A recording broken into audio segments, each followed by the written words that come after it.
and I learn how it is and the history of why a process is the way it is. And then I go in and I pick it to pieces.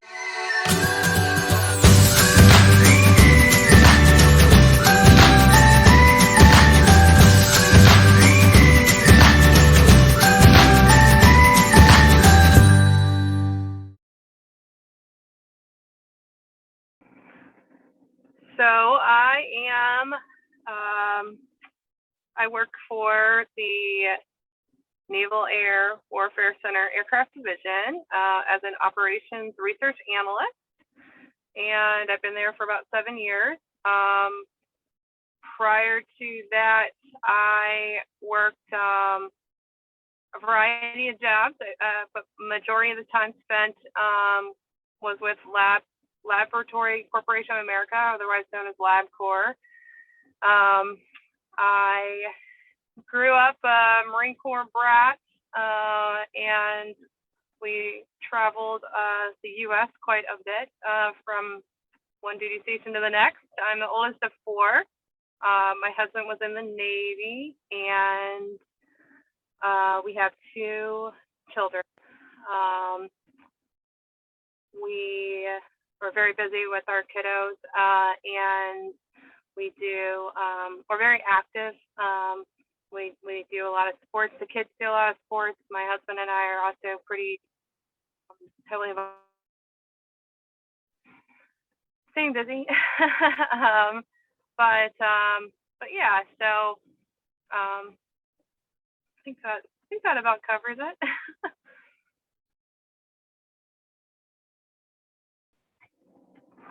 So I actually majored in my major's in biology, and I have a minor in mathematics. I actually changed my major a bunch of times in college. I jokingly will say that I was a career college student for a professional student for a long time, but I kind of learned this about myself later in life, that I'm good. It's a blessing and a curse to be good at a lot of things, but trying to figure out what I like was always difficult. So kind of bounced around a lot. So I'm actually very close to also being able to have a degree in chemistry. So I have a lot of college credits. So that ultimately that's where I ended up. So I was nursing at one time. I was teaching at another. I did student teaching, and I backed out of it when I shifted my major, probably the last time. But yeah, so yeah, quite a bit. But yeah.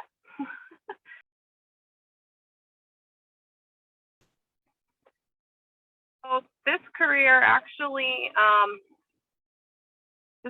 really fell into my lap. To for lack of a better words, it really was. It was a blessing. It was.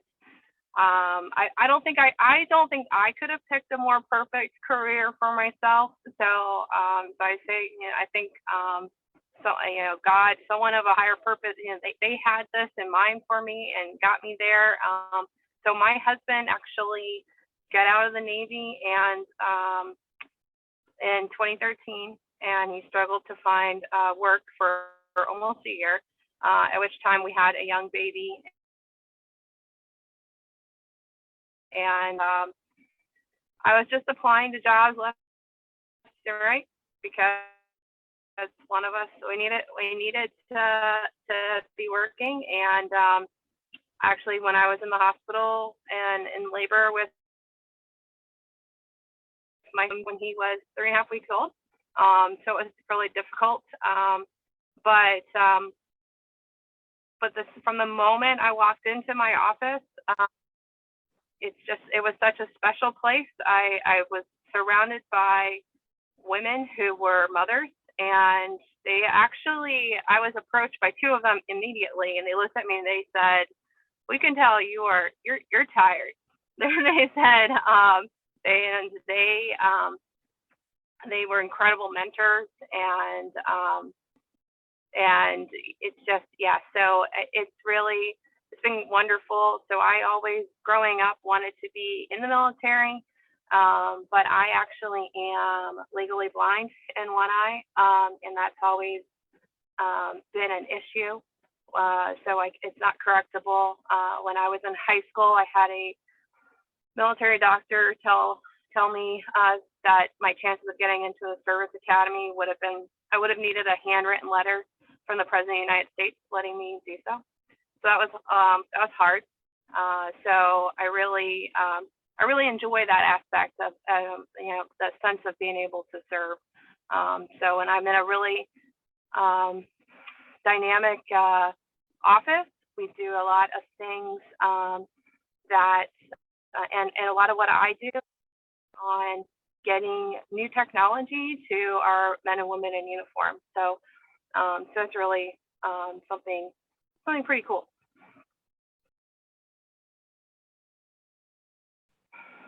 So probably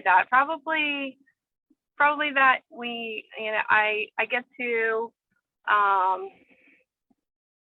to get new technology to the men and women in uniform. So a lot of what I do is increasing efficiency.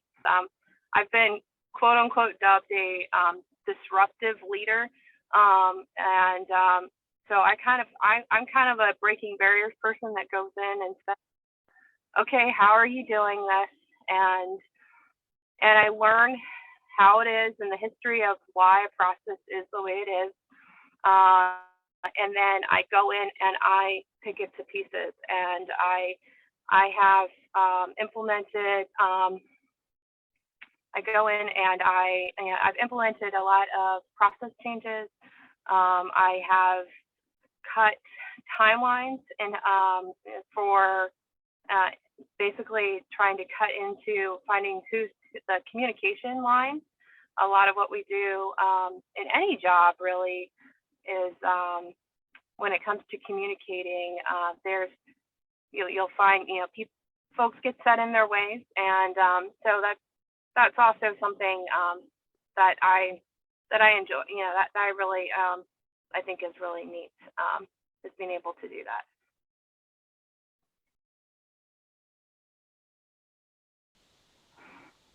So the hardest part of my job, because I'm always working on it, I always say, is work-life balance, and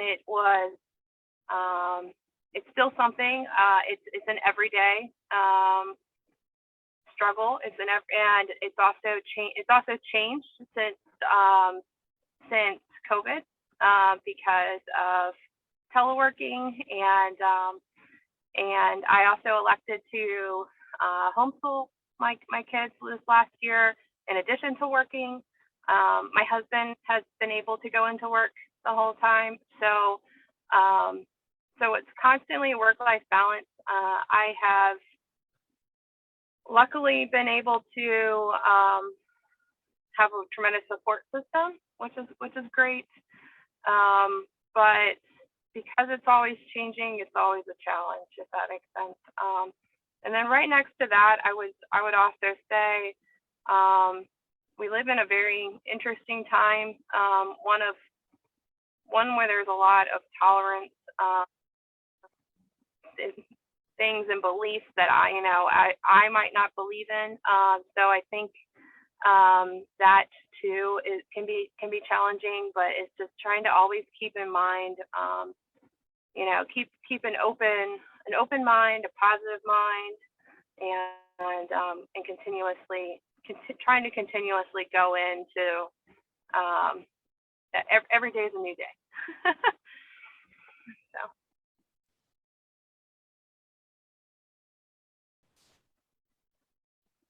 So the most rewarding part of my job, I think, is really that what I get to do, in particular, is very special, as far as a lot of what I do in the program I work for. We use small businesses to create innovative technologies for the fleet, and really being able to leverage those folks. And so we don't only work with them, but we kind of hold their hand through working with the government, and we're a resource for them, and it's really huge. There's a couple years ago when I first started. I'd only been there for maybe a year and a half, and my program manager was at a very large function with several thousand people, and she gave a private tour with a 3-star admiral of all these companies, and a lot of our small businesses were there. And towards the end of the last day, a small business came and found them, and in front of the 3-star had said, where is Becky? Where is she? What we want to meet her. And I had been at the event a couple of days prior, but I wasn't there for the last day. Usually the last day is kind of slow, but so with them quite extensively and helped them kind of get through, open some doors, and by that I mean getting sometimes with the private sector and government. You can keep sending email after email, and they don't necessarily respond. And so I've built a lot of relationships in the technical world, and I've been able to utilize those to help companies like this small business. And I think that was really special for me to hear too, because here I was, this person that had been working for the government all 2 years, and this company was really wanting to thank me in person. So I really think that's really rewarding.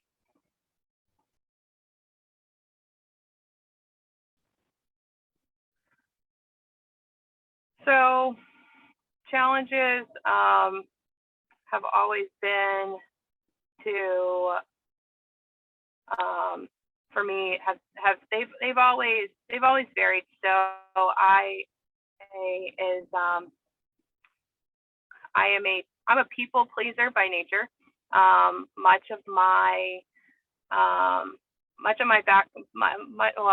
should begin by saying it's very difficult in today's world to get a job, even an entry level position, without the right experience. But a lot of positions you need experience to get a job, and it's very difficult. You're also kind of racing against a invisible algorithm in a lot of cases. Automation and technology are our friend, but they're not.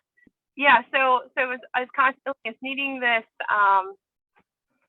It is needing experience, and so you're constantly tailoring your resume. So getting your foot in the door is absolutely the hardest part up front.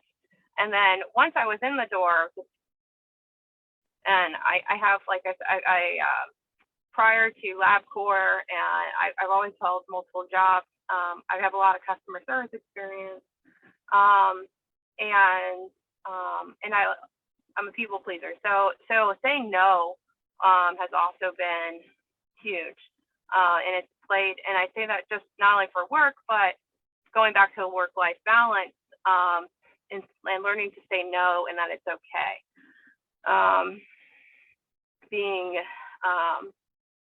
I think it's very possible. It's not possible for everyone. I'm sure a lot of folks would really struggle with it, but to both be able to have a career, have kids that are very active, and be active yourself.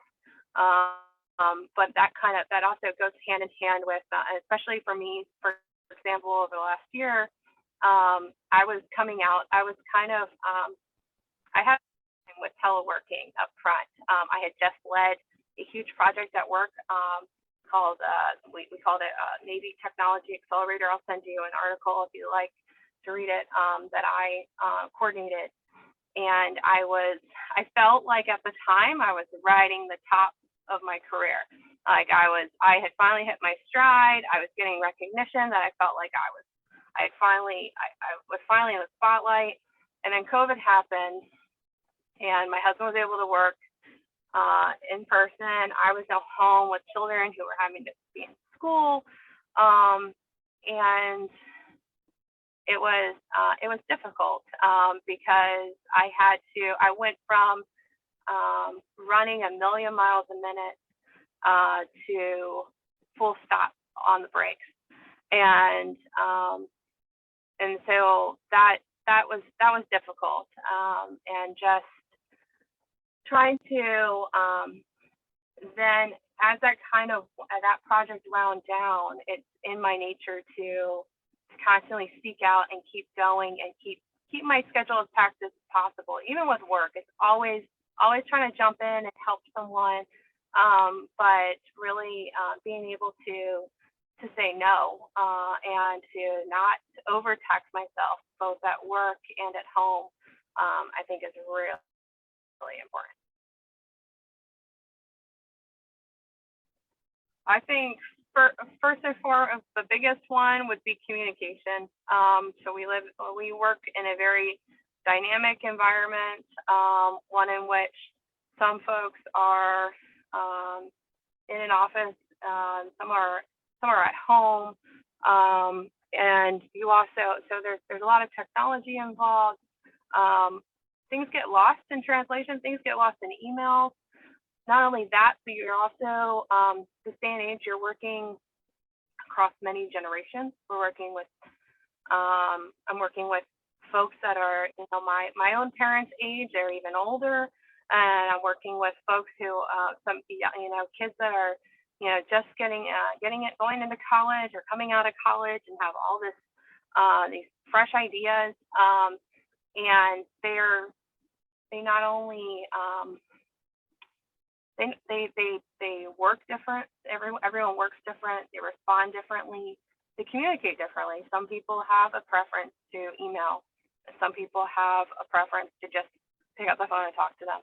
And so being able to get through the communication gap is absolutely essential.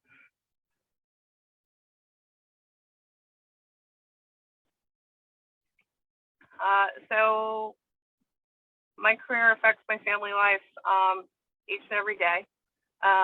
Actually, since my kids were in pre-K 3, I have a piece of paper from them that it says, "What does your mom like to do?" They do it for Mother's Day, and every single one of them, for both kids, actually says, "Mommy likes to work." And that I love to see because it shows that they see me working, but at the same time, it hurts, So, and I think more so in the last year than ever because of teleworking, it's difficult because it's wonderful in that there's flexibility in the schedule, so I can get to the kids' events and we can do things during the day. I could work with them as they're needed or go to a tutor when needed. But I also never turn my laptop off. My cell phone's always on. And for the most part, that's okay. But even even certain engineers, will still call me on the weekend. I had one 2 weeks ago call me on a Saturday at 3:30 in the afternoon. I've had phone calls come in at on Halloween while walking around the kids while passing out candy. So it's always work is always there. I do love that my office is extremely understanding and flexible with that, but at the same time, and actually I do feel like it's not all bad. I do feel like it's good. I feel like it will pay off, or at least I hope, pray that it will pay off, that my kids see me working one day, and that because I do think that I don't think you can teach work ethic, and I hope that's what they're getting out of this. So yeah.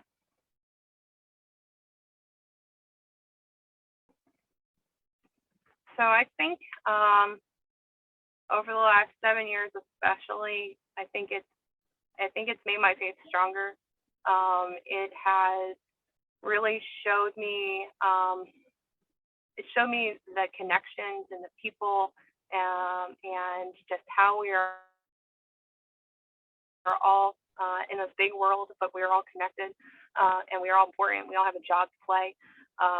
It has taught me great patience, and I always say I thought I was patient before, but now I I I think being patient and um, really, um, like I said, everything is connected, and everyone is important, and uh,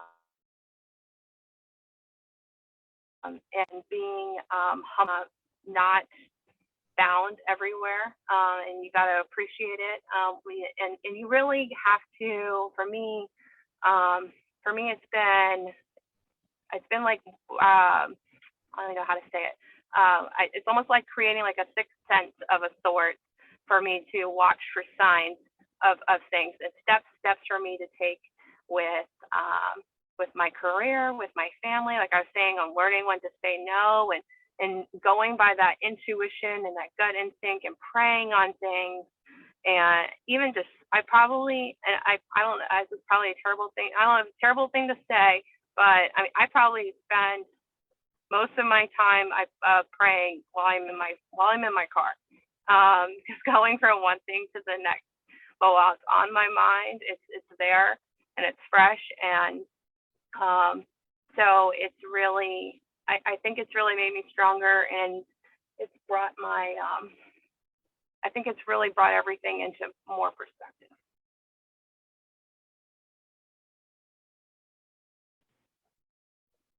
Yeah. So my biggest advice to is to really take care of yourself and self care, and in that, being not only um, mentally, emotionally, but spiritually, physically, because it is so easy, especially working and being a mom and being so active, to constantly be on the go and lose sight of, and just go.